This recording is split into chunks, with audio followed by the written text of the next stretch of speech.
We're now going to move on to a Q&A, and then we move to the round table. So we'll have a Q&A to ask some questions on those two presentations. So I'll open it up to the floor. Thank you.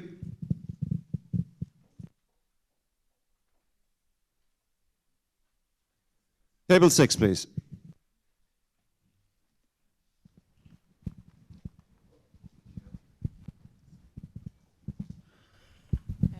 Thank you very much, everybody, for that.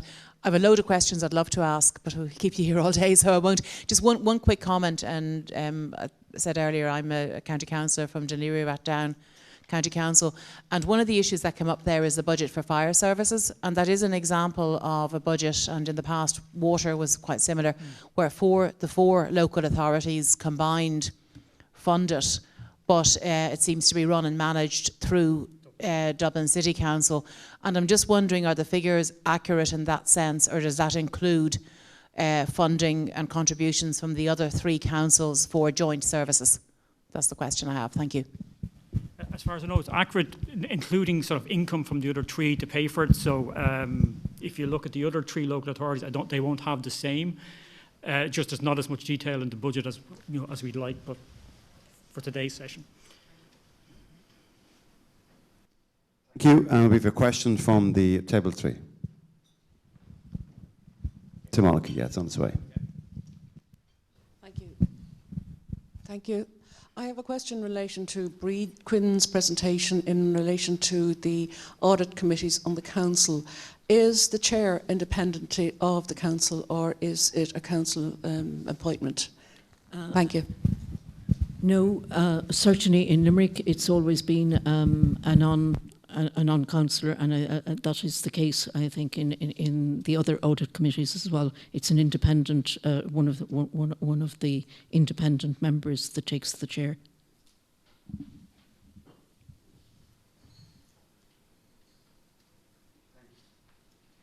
Thank you. We've got table 10, 2 on table 10, and then over to table 4. Thank you.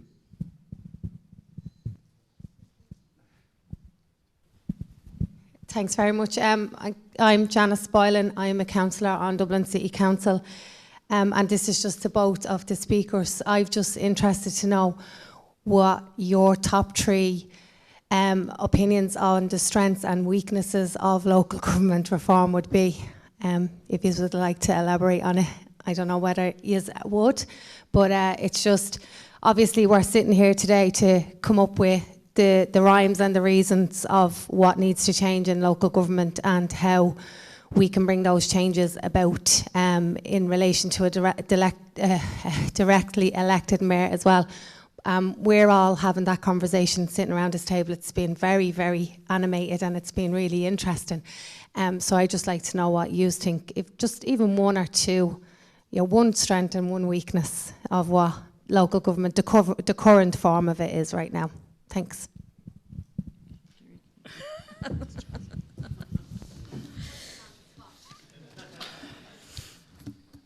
think there are people who know me know I'm rarely stuck for words. Strengths, I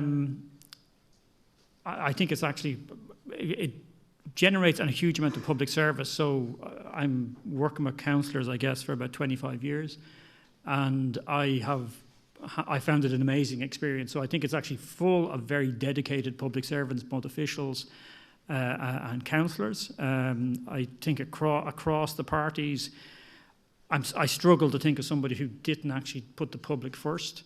I think we have some very negative perceptions of politicians and local government.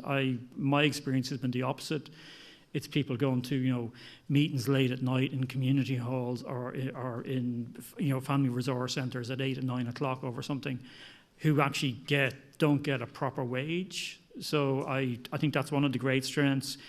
It's a great reflection on our republic that our, in essence, citizen politicians give so much. So I think that's a great strength. I suppose the weakness, I think there's a disconnect between taxation and expenditure in most citizens' mind.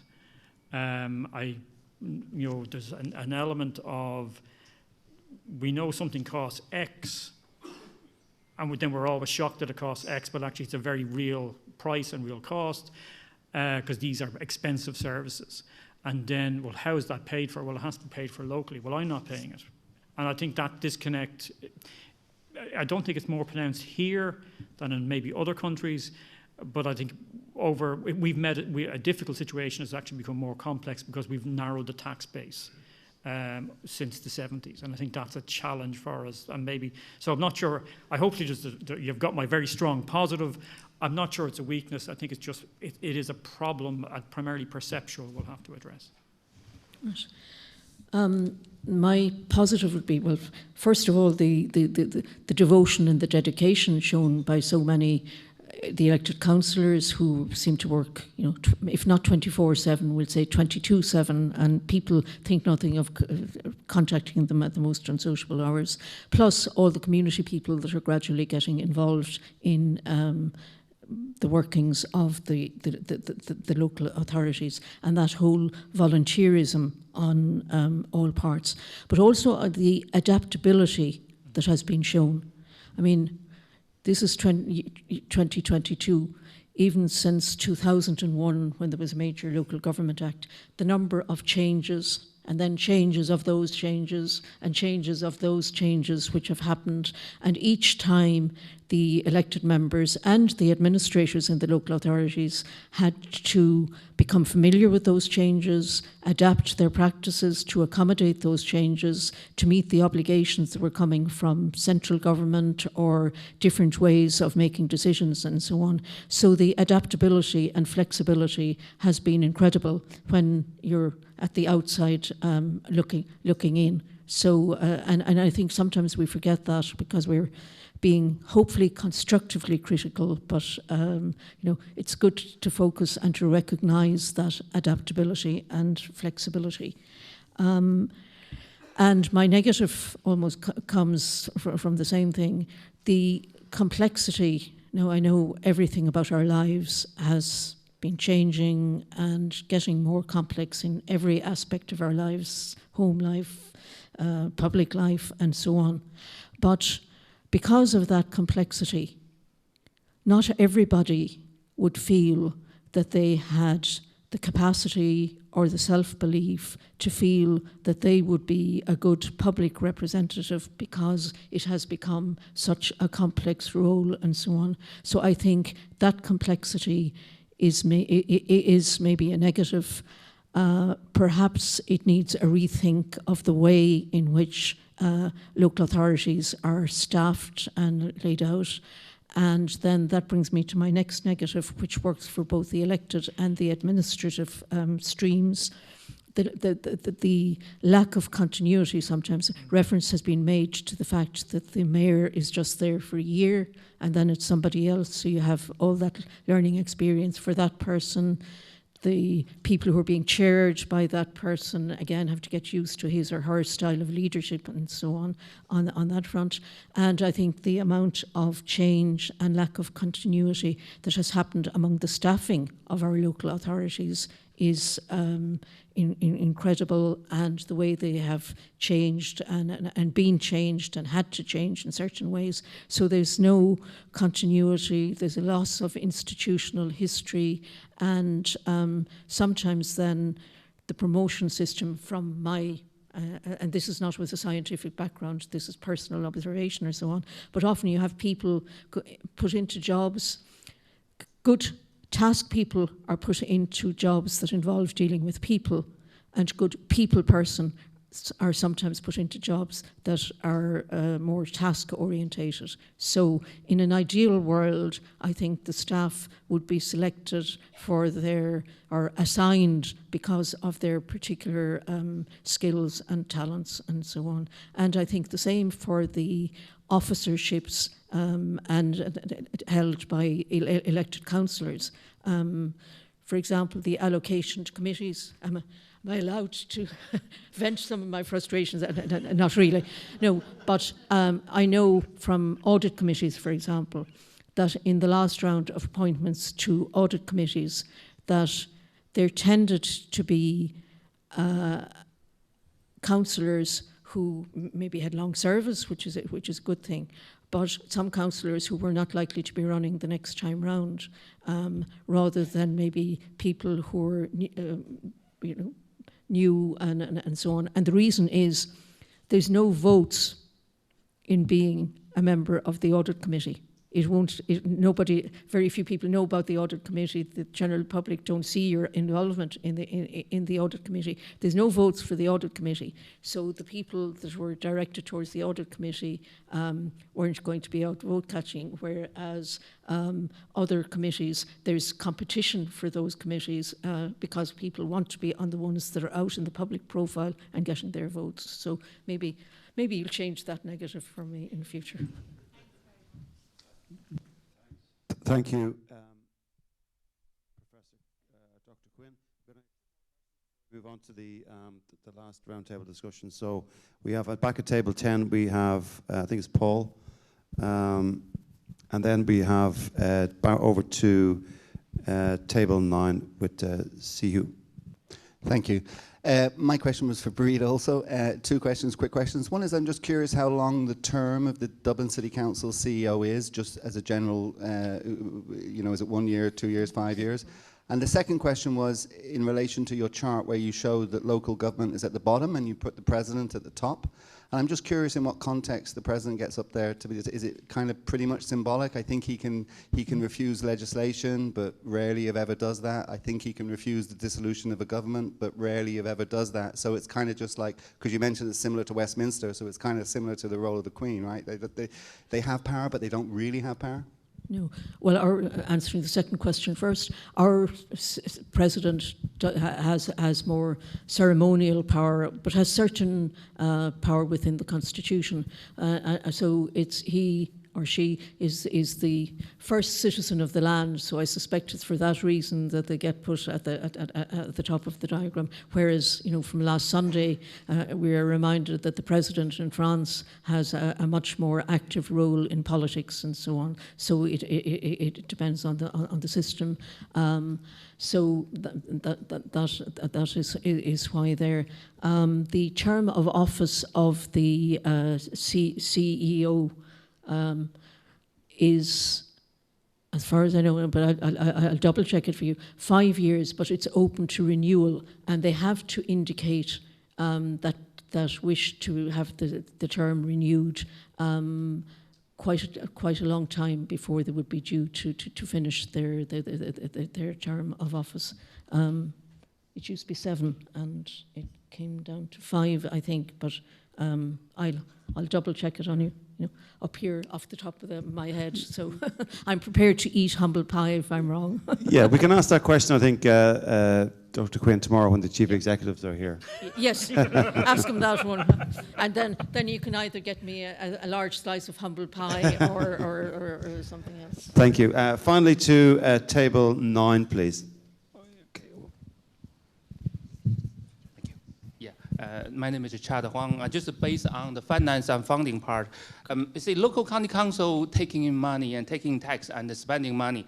So what's the profit and loss balance sheet looks like, if they have 4 different local county council? So, is that an official figure we can know? And then also, I'm sure Dublin has a kind of a triple A credibility, credit rating in the international funding market. Is there any plan use more finance tools in the market, special international funding market, to borrow money and then spending on the budget of Dublin? Thank you. Okay, I suppose maybe the first part, or the second part first, in terms of borrowing, local authorities have to get permission of the Minister for Local Government and then the Minister for Finance to borrow.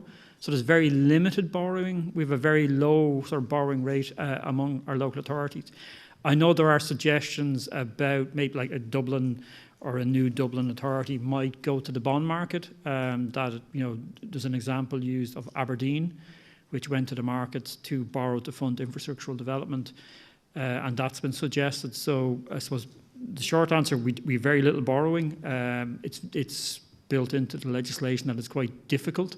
It has to go through to the ministers for sign-off. But there is definitely potential to do it.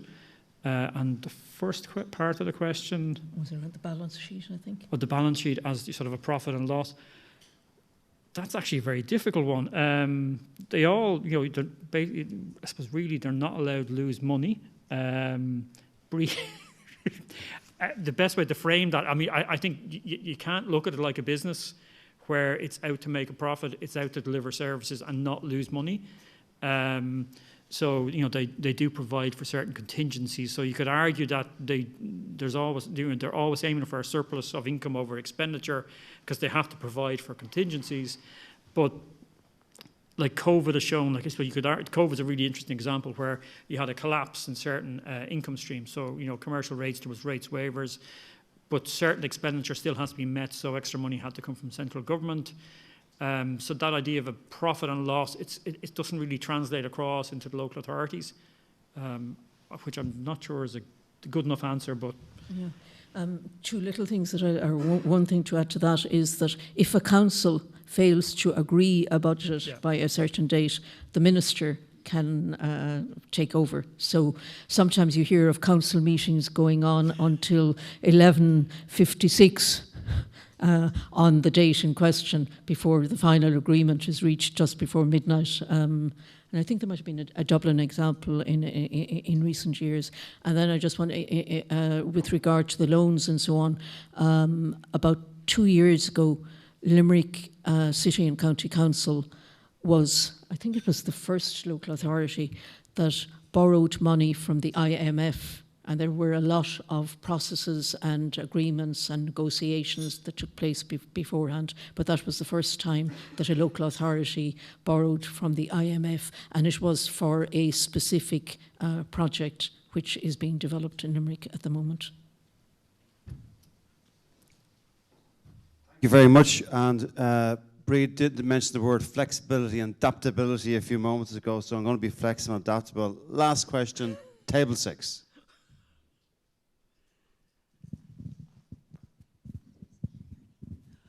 Hi, my name is Lesia. I have a simple question about how is control being executed on each level? Is it external organization? Is it internal organization? Is control being, like monitoring control being brought over in some form of advice or observation? Thank you. I mean controlling activities of each of the sector. Do they do it themselves, or is it somebody like external experts which are doing it? You have a combination of things, I suppose. Start at the centre. There's very strong central control over expenditure and very clear reporting obligations and so on. So every council has to present accounts and present expenditure on specific issues and so on. Then you have a national organisation called the National Oversight and Audit Committee, NOAC, which was set up some years ago.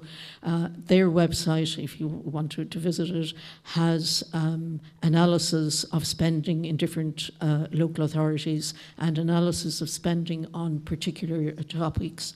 There's a local government audit service run by the department at the centre. So each year, for example, the local government auditor comes to each local authority having examined the reports that they've set, checks, does it checks and balances, and then one of our audit committee meetings will always be with that local government auditor. So you have the interaction between the central level of oversight and the local level of oversight, which would take the form of the audit committee. And of course, each individual local authority will have various financing staff, and they also may have external, some have internal auditors, and some have opted to have firms like a strong system of checks and balances. Now, very occasionally, something slips beneath all of that, but I was chairperson of the first audit committee in Limerick, and at the end of the meeting, I'd always ask all the people that were there, and particularly the people from the authority, is there anything that should be coming between me and my night's sleep? But I must say I didn't have to lose any night's sleep because there are good systems of checks and balances in place. Deiric, do you want to? No, I agree completely. But I think you'd see that even with our national public agencies, that relationship between the central department and the central auditing function and the local auditing function, and then independent members of the audit and risk committee. Actually, I think it's worked really well. There are occasional slips, but on balance, it's a system that's actually served us very well and worked well. Great. Give you a round of applause, please, to Bríd and Deiric. Thank you very much. Thank you. Thank you.